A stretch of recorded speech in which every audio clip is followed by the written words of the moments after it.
Good afternoon, LC people. Well, I've had my bike now. It's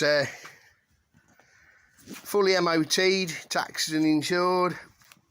Great, brilliant thought. I'd done everything I wanted to do for now. But you know, of course, it's never that simple as you know, is it? It was running like a bag of rubbish, honestly. I did post a few days ago about it because I've had the carbs on, I've had them off, had them on, had them off, and I've kept messing about and read the book as you do. Thanks Dave Wattham, he gave us a few heads up about a few bits and pieces to do with carburetors. One or two other people have been quite helpful, so thank you guys for that.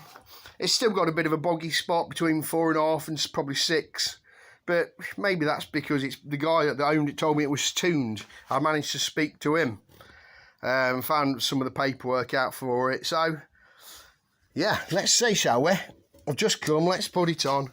Let's see how she behaves.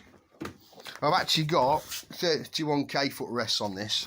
So if you leave that footrest down, you bang it with a kickstart, it don't rip the rubber off. And I just think the better design. Straight away, here we go, look at that.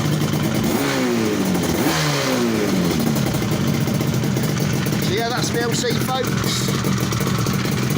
I've come out really to meet my mate up here because I'm for a ride out this afternoon, which will be my first test of how she's going to perform.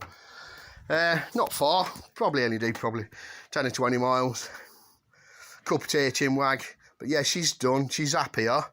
But you know, there's always room for improvement as there is. But yeah, I can use it now. Before it was unrideable between sort of like 3 grand and 7 grand. I'd got to kill it all the while. I'd just blow it up in a matter of weeks. Imagine that being 7 to 9 grand all the time. So the tractability mid-range was just dire, but I think half of that I had the same problem with this, the float bowls.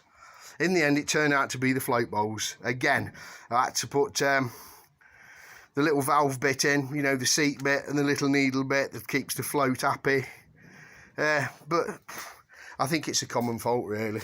I've come across it a few times in the last few months, and I went about it the hard way.